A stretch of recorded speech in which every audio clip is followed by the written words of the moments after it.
A seguir, assista ao programa Money Report, com assuntos que importam para você e para a sua empresa. PNC News. Informação que gera valor.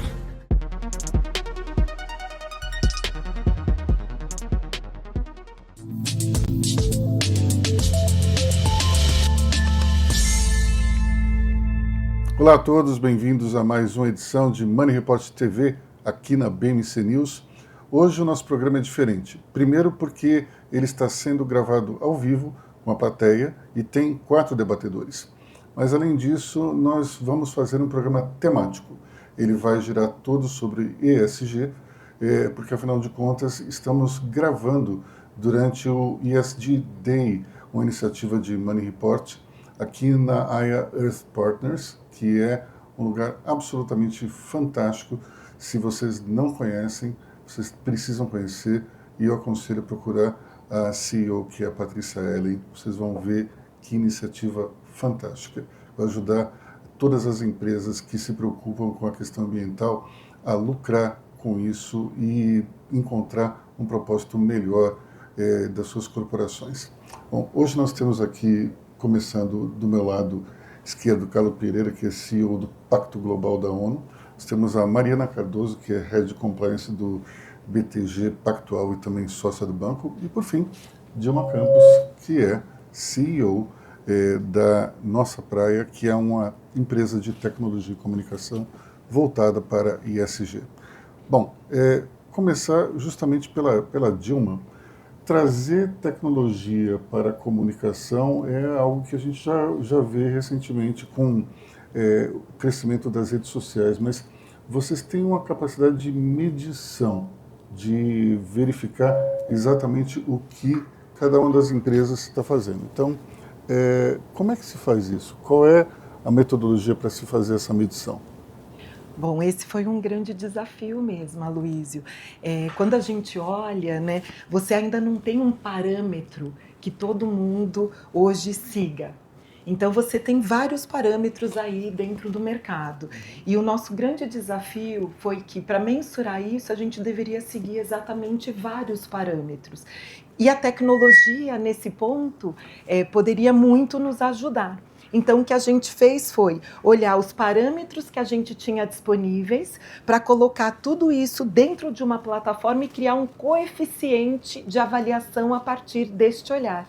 Então, a gente faz isso, a gente pega a SASB, a gente pega a Pacto Global, todas as ODS, a gente pega o GRI, a gente vai pegando quais foram as premissas do Banco Mundial, do Fórum Mundial, e a gente coloca tudo isso dentro de uma plataforma, acha um coeficiente, e hoje a gente consegue mensurar e enxergar aonde aquela empresa está em relação à sua jornada ESG. A gente gosta muito de falar isso, ESG não é de hoje para amanhã, mas sim uma construção de muito tempo, né, que a gente vai construindo aí no longo do período e a gente consegue ir vendo e ir comparando aonde está o desenvolvimento dessa empresa.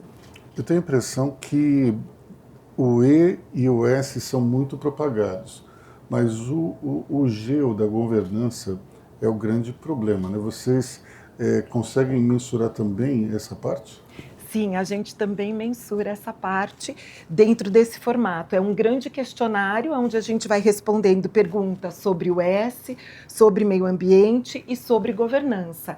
E isso dá para a gente automaticamente, porque a tecnologia faz isso muito rápido, o resultado, o que a gente deve fazer para os próximos passos e os benchmarks que a gente tem hoje no mercado. Então, tudo isso compila de uma única vez. Mariana, essa área de governança é justamente o grande calcanhar de Aquiles, eu acho que dentro do ESG, né? Quando as pessoas falam em abraçar ações que favoreçam a inclusão social, acho que não tem nenhuma resistência. Também a questão ambiental, resistência zero, mas quando se fala em governança, que você tem que entrar em métodos, em regras que são consideradas chatas, especialmente pela equipe comercial, né? Como é que é o discurso para tentar trazer os colaboradores para esse novo mundo? Eu acho que quando a Cris me ligou e eu falei, bom, a gente fala de ESG, normalmente a gente não fala, se fala pouco de governança quando está se falando de ESG, né? Então, não é normalmente o tema que mais vem à tona, né? Mas eu acho que a grande questão é você mostrar que, de fato, ela que vai guiar todo o processo, né? Na realidade, você não tem um processo ou uma estrutura de ESG que pare de pé ou que seja perene se você não tem uma governança atrelada a isso, ou seja, você não tem método, você não consegue medir a própria medição do teu processo de ESG, ele está atrelado a uma estrutura de governança adequada, que seja capaz de mostrar as evidências, que seja capaz de acompanhar, né, toda o teu processo. Então, eu vejo hoje a questão da governança como também uma educação, né, de todas as companhias de entender que a governança está ali para ajudar. Né? Muitas vezes as pessoas olham e pensam, poxa, mas a governança, na realidade, ela só cria burocracia. Né? E não, a governança está ali para fazer com que o caminho ele seja mais simples, né? Ele te ajude nessa caminhada. É interessante porque quando se fala em burocracia, na verdade é um tipo de regra que vai só proteger a todos, né? Mas dificilmente existe pelo menos essa percepção inicial. Geralmente tem um movimento contra, né? Normalmente as pessoas sempre pensam que isso vai atrapalhar o dia a dia, né? Então é um movimento de você mostrar que na realidade ele não atrapalha, ele te ajuda, né? Ele está ali de fato para te proteger, para mostrar que você tem um processo, né? De que os processos estão sendo seguidos. Então acho que na medida em que você consegue passar isso por dentro de qualquer companhia, você fica muito mais forte, né? E eu acho que no final, muita gente fala sobre governança, a gente sempre pensa na governança sempre no topo da companhia, né? Sempre no senior management da companhia. E, na realidade, a governança ela precisa estar dentro de toda a companhia, né? Você precisa passar isso para todos os colaboradores. Não é algo que tem que estar inserido exclusivamente na alta liderança. Ela precisa existir, né? E para que ela exista, ela tem que estar ligada à cultura daquela companhia. Então, acho que é muito importante, quando você está falando de governança, que você esteja falando de algo que seja ligado ao teu dia a dia. Né? E na medida que você consegue incorporar isso no seu dia a dia, as pessoas passam a ter menos preconceito com a questão da governança. Né? Toda vez que eu ouço falar em governança nas empresas, eu lembro de uma frase do Renato Russo, melhor, de um verso de uma música dele que diz: disciplina é liberdade. E no final das contas acaba sendo isso. Totalmente, totalmente. Disciplina é muito liberdade. Libertador, né? E falando em libertador, Carlos, dentro da tua atividade nos últimos anos, você tem percebido uma diminuição do chamado greenwashing? As empresas estão muito mais, de fato, engajadas na questão ambiental? Bom dia, uma alegria estar aqui com vocês e encontrar todo mundo aqui, amigos e amigas. Sem dúvida nenhuma, né? Eu acho que, bom, tem alguns movimentos se a gente pegar historicamente. Primeiro que algumas ondas, então toda essa questão responsabilidade social, sustentabilidade, depois a gente passou a chamar de ESG, apesar de ser um pouco equivocada a nomenclatura, mas a gente nessas ondas todas, a gente tem ondas também de greenwashing, né? Que empresas estão vendo que isso está na pauta e aí acabam trazendo algumas informações que muitas vezes não correspondem com a realidade do que a empresa está fazendo. Né? Fora isso, também tem o perigo do greenwashing, né? Que é também aquela questão de a empresa quer fazer, mas não sabe como fazer, acaba anunciando, então acaba sendo quase que um greenwashing antecipado, né? Contratado. Mas o que eu acho importante, Aloysio, nisso, é que a gente tem que entender que, acho que já foi dito aqui, até a Paty falou com relação a o momento que a gente está. Né? Então o momento que a gente está, ele nos coloca o quê? Ele coloca que essa pauta é profundamente necessária e exigida, né? Apesar de todos os backlashes que a gente observa por aí. Né? Que na verdade eles não são tão pesados, profundos e reais até do que a gente imagina. Né? Então, por exemplo, essa pauta anti-woke que tem nos Estados Unidos, que é muito localizado lá, ou redução de investimento em ESG, né, em fundos ESG. Quando a gente olha de perto, a gente vê que não é bem assim. Né? A gente vê que, primeiro, tem uma questão muito política ali nos Estados Unidos com relação a esse movimento, né? O que tudo bem, né? A sociedade é conservadora, aqui no Brasil também a gente é uma sociedade conservadora, então tem ali dentro dessa agenda muitos itens que acabam fazendo com que algumas pessoas, empresas, acabem revendo suas estratégias nesse sentido, né? E você viu que você perguntou uma coisa, eu estou indo para um outro caminho completamente nada a ver, que você sabe que eu sou assim, que eu acho que é importante, né? Afinal, meu mentor já dizia, independente de perguntar, e responda o que você quiser. Né? Só que muitos políticos utilizam essa tática também. Eu respondi, né? Alguns nem respondem, respondi rapidamente o que você queria, agora eu estou falando o que eu quero. Mas, brincadeira à parte, que eu acho que são pontos importantes e pontos que todo mundo deve estar se perguntando o que está acontecendo de fato, né?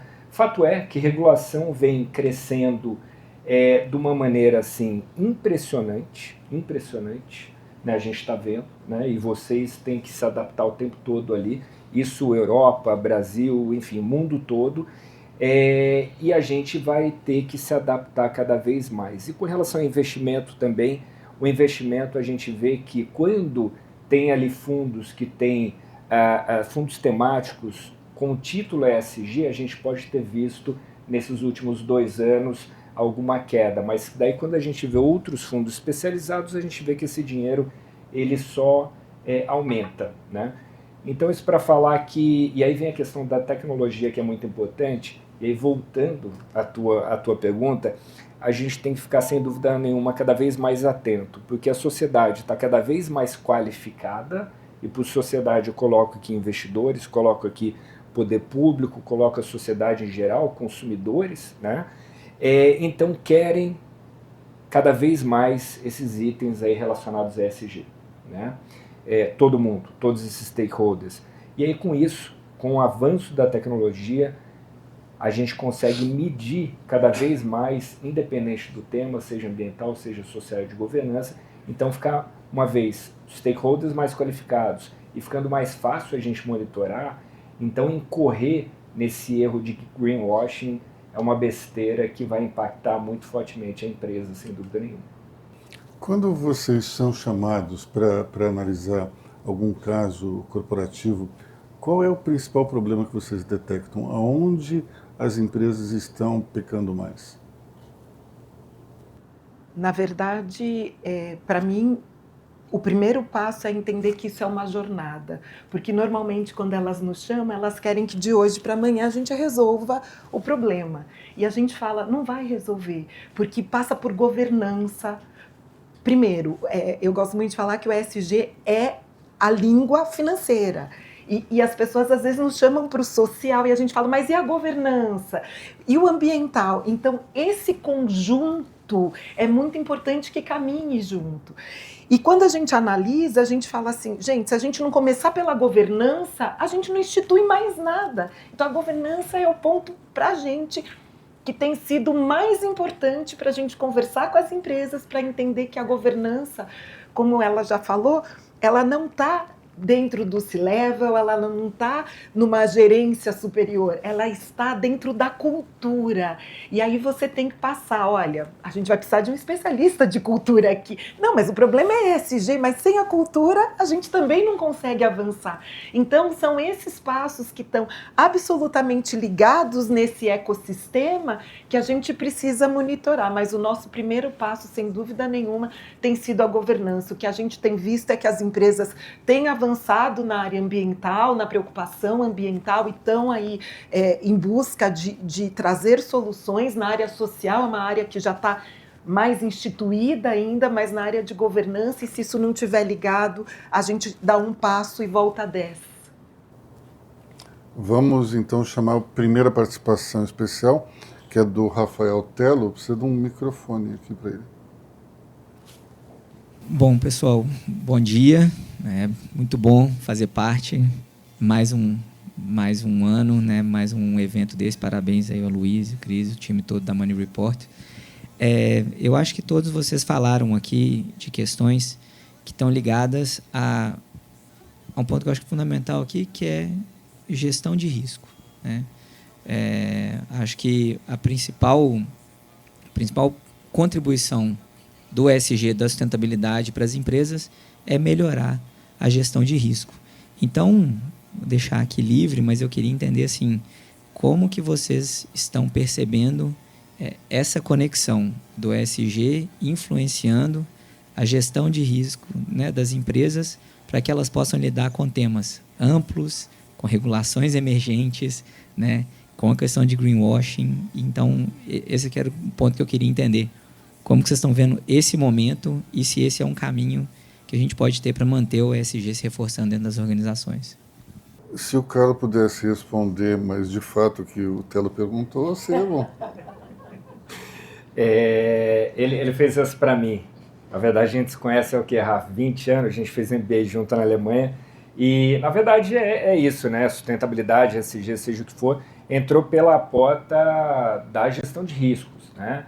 Aí depois, é claro, como a gente foi treinado, que a gente de sustentabilidade, muito tempo de sustentabilidade, precisava falar linguagens do negócio, né? E ninguém gosta muito de uma pauta negativa, então a gente precisou entender um pouco mais das pautas de oportunidade, né? Mas, claro, volta cada vez mais fortemente a pauta da gestão de riscos, né? É isso que a gente está falando. E pensando no movimento pendular, eu acho que a gente focou tanto na questão de oportunidades que daí a gente acabou criando uma fantasia em torno de sustentabilidade e a gente muitas vezes acabou de olhar a gestão de riscos, né? Então, disso, vou trazer alguns exemplos práticos aqui para materializar, né? Então, quando a gente fala em regulação, a Paty falou aqui, eu quero até falar um pouco mais sobre isso depois com relação a oportunidades também, né? E o que a gente precisa fazer. Então, a agenda colocada parece que é uma agenda que é muito boa no Brasil, certo? Né? A gente falou aqui em transição energética, que a gente pode falar em minerais críticos, pode falar em energia renovável, a gente pode falar numa miríade de coisas aqui que naturalmente colocam o Brasil como a grande potência dessa nova economia, né? Marromeno, né? Se a gente não se movimentar de fato, e aí tem muita coisa a ser feita, a gente vai cumprir o que o Roberto Campos sempre nos falou, né? Que a gente não pede uma oportunidade, perde oportunidades. E aí, enfim, mas eu vou entrar nessa pauta um pouco mais tarde, assim. Mas com relação à questão dos riscos aí, a gente tem várias coisas com relação à legislação que estão enfiando goela abaixo, né? Europa, a gente tem muita empresa europeia aqui, mas com atuação muito forte no Brasil. Então, por exemplo, várias das novas diretivas europeias aí que, assim, goela abaixo, né? Muito questionáveis pensando em regras de OMC, né? E que estão, por exemplo, due diligence de desmatamento, due diligence de direitos humanos, né? Due diligence de sustentabilidade, né? Pecado falar que você é contra um negócio desse, não é? Só que assim, o diabo mora nos detalhes, né? E eu acho que muito do que poderia se colocar aí como oportunidade acaba sendo um risco muito grande. Então a gente tem que ter clareza de como a gente se posiciona e eu acho que, né, é uma jornada, sustentabilidade, mas não é uma jornada à la fantasia do Mickey, né? É mais falando em videogame, Pitfall, lembra? Então assim, você está no caminho, só que de repente abre um buraco, aparece uma cobra, vem um jacaré, né? Então a gente tem que entender nessa jornada qual de fato é o nosso papel. Eu acho também que a gente não pode se empolgar pela agenda e entrar de uma maneira em temas que a gente não deveria entrar, sabe? Acho que a gente tem que ser responsável nisso, mas sim, eu acho que essa agenda, ela começa, sem dúvida nenhuma, por uma análise bastante criteriosa e profunda com relação aos riscos colocados pela agenda, para depois a gente pensar em oportunidade. Bom, vamos passar o microfone para a Priscila, câmera da BASF, que é a nossa próxima. Bom dia a todos. Um prazer estar aqui. Obrigada pelo convite. Essa é uma agenda realmente que brilha os olhos, né? Poder falar um pouquinho de ESG. A indústria química, né, como vocês sabem, é uma indústria que consome muita energia, consome matéria-prima de diversas fontes, e a gente efetivamente tem um papel importante no ESG e nessa evolução que a gente busca. A BASF está fazendo aí um investimento de milhões no Parque Eólico do Mar do Norte para trazer uma energia mais verde. Mas a mensagem que eu queria deixar aqui, compartilhar talvez com você, Dilma, a gente não precisa de investimentos de bilhões, e a gente não precisa somente de grandes ações para fazer a diferença pela urgência que a gente tem. Né? Então, por exemplo, a gente tem pequenos projetos onde a gente já reduz o consumo de matérias-primas. Por exemplo, na Souvenir, a gente está reduzindo em quase em 50% o uso de matérias-primas, e isso traz 65% de redução de emissão de carbono. Isso é uma medida pequena, se a gente pensa, né, em comparação com muitas outras. E eu acho que é mais disso que o mundo precisa. Né? Eu tive aí uma conversa inspiradora no começo. Como é que a gente prioriza também a somatória de pequenas ações para acelerar esse processo? O que você tem visto? Bom, Priscila, o que a gente tem enxergado, né, e convivido, que eu acho que é o mais importante, é entender que dentro desse caminhar, né, dessa jornada, ela não é só feita de grandes ações. As grandes ações vão ter, sim, um impacto grande, mas muitas vezes num longo prazo. E pequenas ações, quando você vai planejando todas essas ações, então tem que ter nesse planejamento pequenas, médias, né, e grandes ações para que a gente comece a aumentar a velocidade dessa jornada, senão a gente não chega nunca lá. Como o Carlos falou, tem um buraco, tem um jacaré. Então é importante isso, né? E eu acho que também as pequenas ações que traz para a gente a responsabilidade também nossa social, que muitas vezes está aqui no lixo que é jogado na rua, né? E que você fala, imagina, só uma tampinha, mas aí essa tampinha para no mar.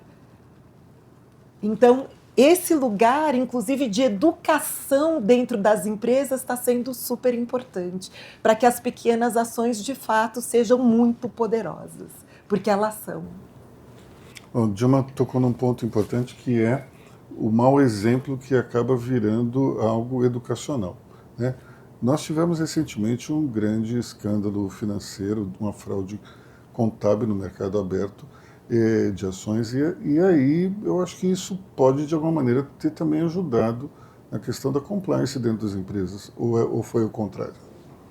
Acho que a cultura de compliance, de uma forma geral, ela vem crescendo dentro das companhias, né, dentro das empresas. Obviamente, cada vez que você tem um evento grande, isso acho que motiva as pessoas, de alguma medida, até a olhar para dentro e pensar, né, o que eu preciso melhorar. E eu acho que esse é um movimento que, dentro do que a gente está discutindo aqui, faz muito sentido. Né? A governança, ela não é algo que ela é estática. Né? Você não pode pensar num processo de compliance, num processo de governança, num processo de sustentabilidade, né? E a gente vem falando muito de processo, como algo, o meu programa está pronto, né? Ele existe, ele é perfeito, ou eu já consegui todas as certificações que eu precisava, né? Eu tenho todos os selos que eu preciso. Na realidade, ele é vivo, porque ele é feito de pessoas. Né? Então, acho que de tudo que a gente está falando aqui, é super importante a gente entender que ele é feito de pessoas. E por ser feito de pessoas, ele precisa ser algo vivo, que você precisa estar sempre acessando novamente, pensando de novo. Né? E, como eu falei, não é algo que é do C-Level, então se o C-Level não mudou, eu não preciso mais pensar, porque, na verdade, a cultura está estabelecida. A cultura ela é algo vivo, né? Então, acho que em todos esses movimentos é importante para que você sempre faça uma reflexão, mas, na realidade, eu acho que mais importante é pensar que essa reflexão sobre o que está acontecendo, ela tem que ser viva.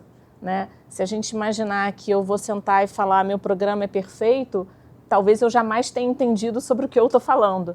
Então, acho que todas as ações que a gente está falando aqui, de todos esses temas, seja do E, do S ou do G, eles precisam ser entendidos como algo que você precisa estar acessando o tempo todo, porque ele é vivo, ele é relacionado à cultura. Né? Então, acho que claramente, quando você tem um evento desse, você tem uma mobilização muito grande da sociedade, né, para cobrar, inclusive, das empresas, né, de como elas vão se posicionar, mas eu acho que para a gente garantir algo que, de fato, seja sustentável do ponto de vista de cultura, de garantir uma governança adequada, é que todas as pessoas da companhia, e principalmente as lideranças, entendam que aquele é um movimento vivo. Né? Ô, Carlos, quando a gente pensa naquilo que você disse sobre as movimentações que combatem a cultura woke, que acabam resvalando dentro das iniciativas de proteção ao meio ambiente, tem também um outro fator que é muitos analistas, eles acabam sendo críticos à questão ESG porque representam um custo maior para as empresas, isso reduz o lucro. Mas, por outro lado, acaba sendo um investimento e que pode aumentar o lucro no futuro. Você tem visto essa resistência diminuir ao longo dos últimos tempos? Olha, talvez sim, mas talvez também não pelo motivo correto, né? Eu acho que talvez por conta muito de uma tendência de mercado, por uma empolgação de mercado, então você tem que fazer porque tem que fazer. Eu não acho que tem que fazer porque tem que fazer, né? Eu acho que tem que ter uma clareza de que pode ser que seja uma pressão de consumidor. Então tá dado, beleza, você vai fazer porque é uma pressão de consumidor, é quem está ali sustentando sua empresa no final. Né? Pode ser por uma questão de pressão social do lugar onde você está e etc. Né? O que eu quero dizer? Eu acho que a gente tem que tomar muito cuidado com relação à empolgação da liderança, empolgação do quadro de funcionários com relação a qualquer tema, seja ambiental, seja social, seja de governança. Né? Então a gente ter clareza do porquê que a gente está fazendo aquele movimento. De novo, eu acho incontornável a gente implementar questões ESG nas empresas, por essas razões todas que eu já comentei, mas eu acho que a gente tem que ter muita clareza do porquê a nossa empresa está fazendo aquele movimento. Né? E por que eu digo isso? Porque senão cai em descrédito internamente, porque senão quando sai aquela liderança, aquele tema desaba. Né? Então a gente tem que ter muita clareza do porquê a gente vai fazer esse movimento. Né? Com relação a isso que você falou, muita gente vê como custo, só que na verdade, né, é um investimento tal. Não sei, não necessariamente. Acho que a gente tem que ter clareza mesmo de olhar se realmente aquele investimento, aquele custo hoje em dia vai ser um investimento lá na frente. Ou seja, muitas vezes pode-se admitir que é um custo puro e simples, mas precisa ter um propósito para esse custo. Não pode ser algo imposto e que pode desaparecer se trocar o management, como você disse. É isso aí, não só a questão da troca, né, mas isso que eu comentei, assim, às vezes a gente, por ali, uma movimentação de mercado, a gente entende que, olha só, não, vai ser um investimento. De novo, cuidado também com isso, vai ser mesmo, né? A gente tem que investir naqueles determinados temas, né? Não sei, tem uma coisa que é um conceito básico aí de sustentabilidade, que é materialidade, né? Que significa entender quais são aqueles temas que você mais afeta, ou seja, que a sociedade vai te cobrar por aquilo, reguladores vão te cobrar por aquilo, investidores, por consequência, vão estar atentos àquilo, né? E aqueles temas também que você é mais afetado, né? Então, esse conceito de materialidade, que é muito simples, muito antigo e poucas vezes implementado com qualidade, acho que ele diz muito, né? Então, se de fato eu tenho que entrar naquele tema que está na moda naquele momento. Bom, nós vamos chamar agora para a participação especial do Rafael Segreira, CEO da Schneider Electric no Brasil. Rafael. Obrigado, Aloysio. Prazer, um honor estar aqui compartilhando com todos vocês. Eu gostei muito porque nas falas de cada um de vocês tem temas ou palavras, né, que chamam muito a atenção. Eu vou tratar de juntar para a minha pergunta. Então, é uma jornada, concordo 100%. É uma jornada, não hay que pensar que é uma ação de um dia para outro. As pessoas estão envolvidas, né? Tem a liderança que tem que levar, mas tem que essa mensagem da liderança, se não cascadeia, né? Se não cai em toda a organização e faz parte da cultura, não vai ser sustentável no tempo. Essa transparência na governança é fundamental, né? Para evitar esse greenwashing. Se você não tem ações que são claramente medidas, mostra esse progresso medido ou evaluado por uma entidade terceira, totalmente objetiva, então vai ter esses riscos aí. Agora, eu gostei muito, Priscila, dessas pequenas ações, porque quando a gente fala, olha, é um investimento muito grande. Eu sou muito pequeno e o meu impacto não vai ser fundamental. E assim, acho que essas são excusas. E aí vou ser bem claro nisso. E não podemos aceitar, a gente não deve aceitar essas excusas. Por uma sencilla razão, você está perdendo uma oportunidade maior. Então, no caso da Schneider, a gente vê os 5 grandes trends, né, tendências, que seja a mudança climática, que seja a transição energética, o mundo digital, a evolução da riqueza, tudo isso. E sempre o centro está o ESG. Porque não tem 2 planetas, né? Porque a gente tem uma responsabilidade além da parte simplesmente financeira.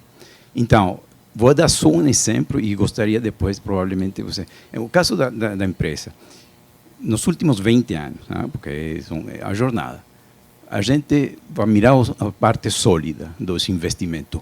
4 vezes o faturamento, 9 vezes o resultado financeiro, né? 12 vezes a capitalização. Então, é um investimento? É um gasto? Não, é um investimento. E tudo o que a gente faz de tecnologia, tudo o que a gente faz de desenvolvimento está destinado para isso. Então, a adopção, eu acho que a grande barreira é um pouco meio, assim, um custo ou é um benefício. E o custo da oportunidade que você falou, Patrícia. Então, a gente tem que enxergar isso. Agora, do ponto de vista financeiro, o que você acha nessas empresas que adoptaram mais rápido? É só gestão de risco ou aproveitamento dessas oportunidades? Eu acho que tem que ter as 2 coisas, né? Eu acho que é difícil você dizer que você está fazendo só um aproveitamento de oportunidade. Acho que principalmente como banco, né, no setor financeiro, você tem uma responsabilidade muito grande, né? Você precisa fazer uma gestão de risco adequada, mas se aquilo não fizer parte de fato da sua cultura, como um pensamento que ESG é de fato importante, você vai participar desse processo, né, de forma responsável, eu acho que isso que é o mais importante.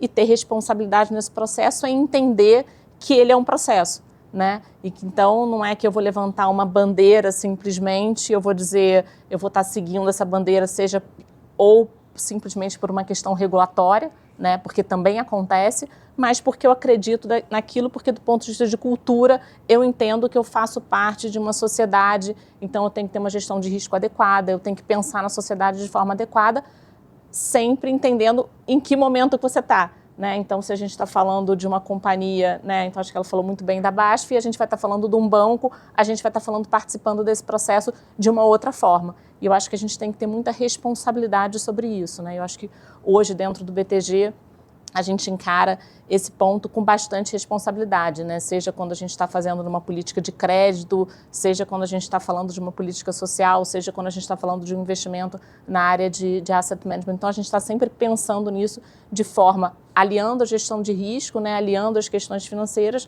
mas pensando nesse tema como um tema bastante relevante do ponto de vista da nossa cultura, né?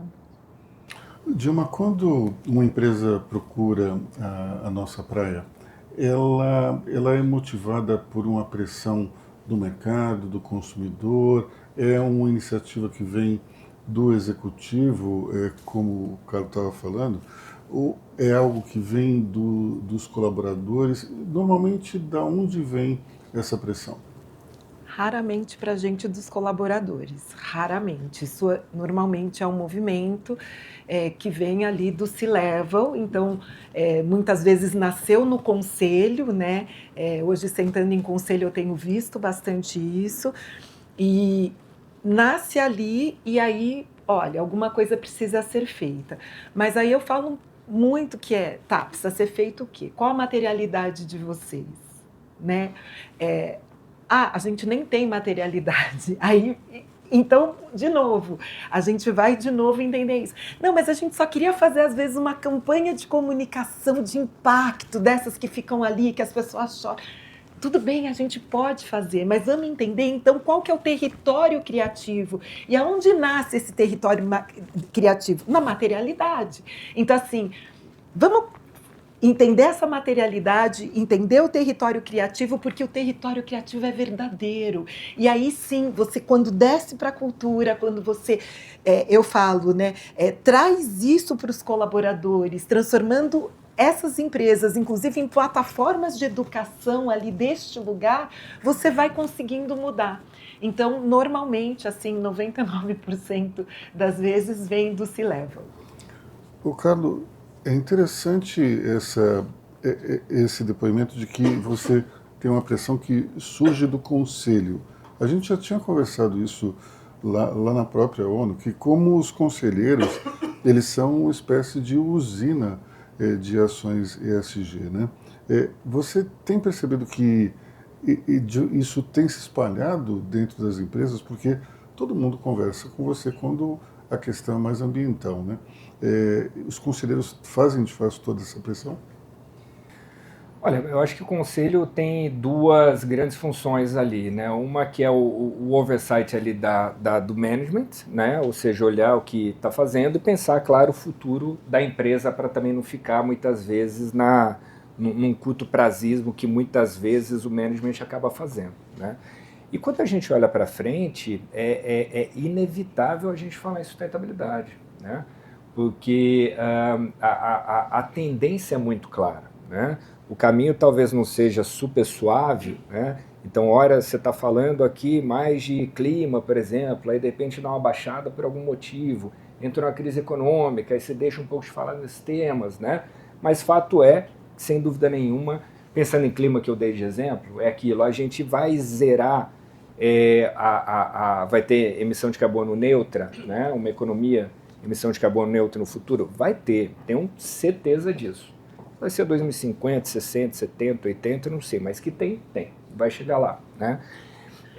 Então, o conselho, né, dado que ele tem assim, muito essa função de olhar para o futuro, necessariamente vai acabar abordando essas questões. Fato é que ainda não está tão presente assim, né, nos conselhos, né?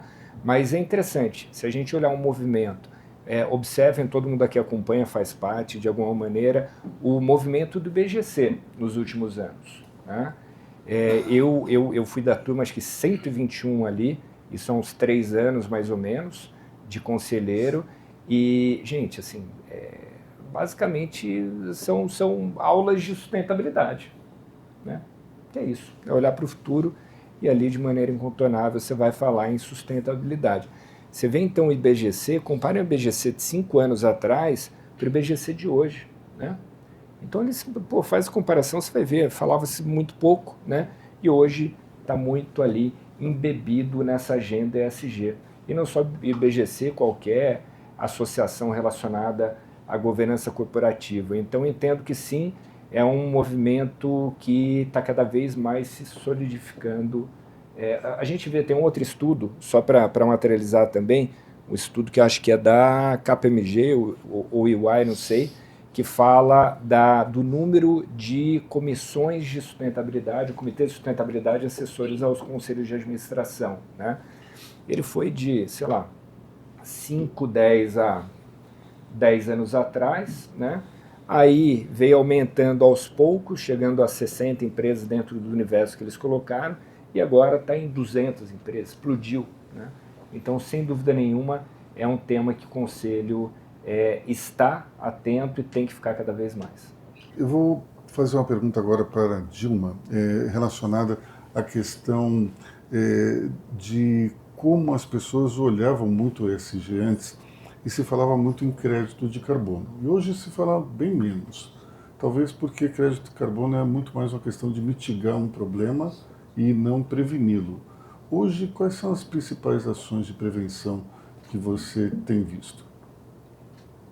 Bom, algumas pessoas ainda falam de crédito de carbono, a gente sabe da mitigação, mas muito que a gente tem visto é as pessoas pararem de falar um pouco de mitigação e focarem em regeneração. E regeneração de árvores nativas, regeneração daquele ecossistema do local, né? Então a gente tem ouvido muito isso e as pessoas pedindo muito isso. A gente tem empresas criando florestas, comprando árvores, áreas para preservar toda aquela mata nativa que tinha para regenerar aquele ecossistema do local. Então eu tenho visto muito isso e a gente tem ouvido cada vez mais a necessidade de oferecer este lugar de regeneração. Para a gente está muito claro aí até do que crédito de carbono, a gente entrou há pouco tempo numa polêmica de crédito de carbono, que foi uma polêmica que para mim sempre traz a pauta mais para trás, então muita gente vendendo crédito de carbono na mesma área 2 vezes. Às vezes 3. Então a gente precisa da governança também para isso. Eu acho que um dos fatores para rapidamente as pessoas começarem a olhar para esse lugar de regeneração, né, de mata nativa, é justamente esse. Carla, qual é o papel do Brasil dentro dessa seara ESG e como aproveitar as oportunidades que surgem nesse mercado? Muito obrigado pela pergunta, Luiz. Eu sei que eu te peguei de surpresa com essa pergunta. Olha só, Luiz. Tem até que refletir aqui na resposta. Não, mas olha, primeiro eu vou fazer um comentário, isso que a Dilma comentou e que tem a ver com essa resposta à sua pergunta também, né? E tem a ver com a provocação do Rafael Tello, né? Que eu sempre, né, faz muitos anos, eu trabalho com carbono há muito tempo, e, enfim, clima, etc, etc. Faz muito tempo que eu falo, gente, cuidado com essa história de falar em clima, você fala em crédito de carbono. Quando a gente fala na crise climática, tá aí, melhor exemplo de todos, para a gente pensar nos 250 riscos antes da gente começar a falar em oportunidade, né? E dentro das oportunidades, crédito de carbono não é onde está o grande fluxo financeiro. E aí eu venho para a questão das oportunidades. E aí venho falar muito do trabalho brilhante que a Patrícia vem fazendo, por exemplo, no AIA Systemic, né? E que a gente tem conversado cada vez mais, e é uma coisa que a gente está fazendo muito ali no Pacto. Ana Fontes, nossa vice-presidente de conselho, está aqui, que é com relação a como é que a gente de fato aproveita essas oportunidades, né? Como eu falei, intuitivamente, essa agenda de clima, essa agenda ESG, favorece muito o Brasil, não é? Pois é, a gente viu países aí que têm um espaço fiscal maior do que a gente, Estados Unidos com tudo que vem fazendo, né? com IRA, com a lei de infraestrutura também, né? Todos esses que chegam a $1 trilhão, né? E de incentivo, a maior parte de fato está em incentivo fiscal ali, Europa vem fazendo um movimento similar, tudo que a China vem fazendo também, ou seja, gigantes se movimentando nesse sentido, né? Ou seja, e parece que assim, a gente vai estar aqui, todo mundo passou a comprar e a gente só que está vendendo, né? E está bem longe de ser isso. Então, na verdade, se a gente pegar essas, e a Systemic, né, fez essa avaliação, ou AIA, e, por exemplo, essas legislações que estão aí mundo afora, elas têm sido até prejudiciais para o Brasil, né? E a gente vê, por exemplo, quando a Eurasia fala do clima, do risco relacionado a clima, está deixando de falar da questão do impacto dos eventos climáticos extremos, né, cada vez mais frequentes e intensos, e passa a falar na guerra comercial que está aí por trás, né, principalmente Estados Unidos e China. E aí o que acontece, Aloysio? Uma coisa que, primeiro, então a gente tem que dissecar isso tudo e entender e dimensionar qual é a realidade, qual é a real oportunidade. Então, acho que esse é um ponto. O passo seguinte, a gente tem que entender como que a gente está colocado nesse cenário e nesse tabuleiro global, né? E aí que vem uma coisa que a gente está fazendo muito, né? O Brasil tem várias coisas interessantes que estão sendo colocadas, na industrialização, ali com relação também à transformação ecológica, né? No entanto, a gente como país e como setores, como empresas, a gente está falando pouco lá fora, né? Eu vinha, esses dias estava comentando que o CEO de uma das maiores empresas de PR do mundo, né, veio me fala, cara, desde o Marcos Yankee que eu não vejo brasileiro aqui em Bruxelas. Traduzindo, quando o Marcos Yankee estava na Única, faz 20 anos quase, gente. Claro, teve ali um tom de exagero, teve, mas significa que a gente não está presente. E, de fato, quando a gente vai para os fóruns internacionais, a gente vê pouco uma participação qualificada do Brasil, né? Então, por isso, por exemplo, estou vendo aqui o Daniel Randon, e com o BTG também, a gente se provocou no sentido de fazer uma casa lá em Davos, né? Pô, a gente tem aqui G20, COP30, presidência dos BRICS ano que vem, e a gente não está nesses fóruns falando do Brasil de maneira qualificada, né? Então a gente tem que se preparar para isso, a gente tem que se unir como empresas, a gente tem que unir como setores, né, que são brasileiros ou que atuam no Brasil.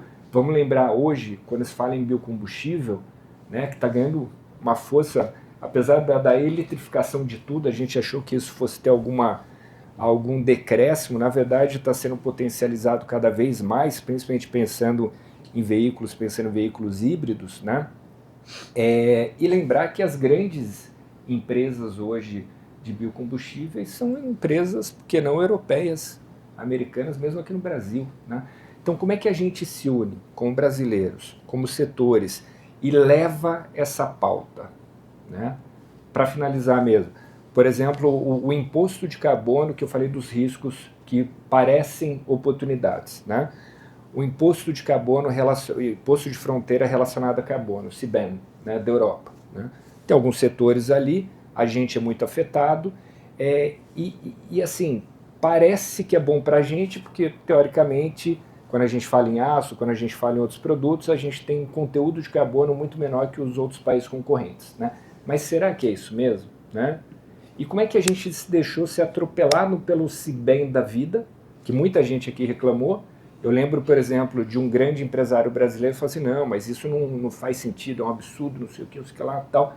Aí estava um investidor e falou, amigo, deixa eu te falar, a gente já precificou isso aí, acabou, vira a página, né? Então, como é que a gente se prepara de maneira efetiva para duas frentes, né? Para que a gente, de fato, consiga captar todas as oportunidades que parecem estão colocadas aí, e a gente consegue também, sabe, frear algumas coisas que são muitas vezes abusivas, né?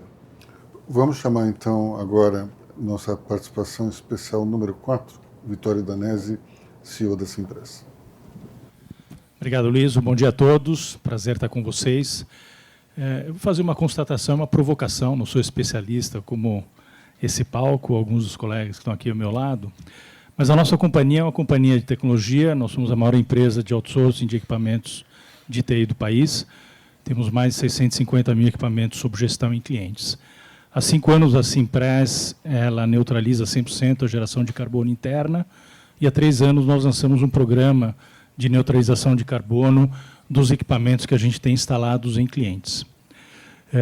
Eu confesso que eu estou na página da Priscila, eu vejo que as empresas, de forma geral, têm poucas iniciativas de pequenas pílulas evolutivas. Apesar de nós termos essa iniciativa de neutralização de carbono nos nossos contratos, eu vejo que existe pouca predisposição das áreas de TI e de compras em valorizar fornecedor que tem uma pauta dessa. E aí eu faço a segunda constatação e depois uma provocação. A segunda constatação é que eu vejo um distanciamento entre o C-Level e o resto da organização. Nós, especificamente, no nosso modelo de negócio, negociamos com o escalão intermediário das empresas. Nos relacionamos com o C-Level, mas o dia a dia é com o escalão intermediário das empresas. E a gente não vê esse escalão intermediário engajado nessas pautas.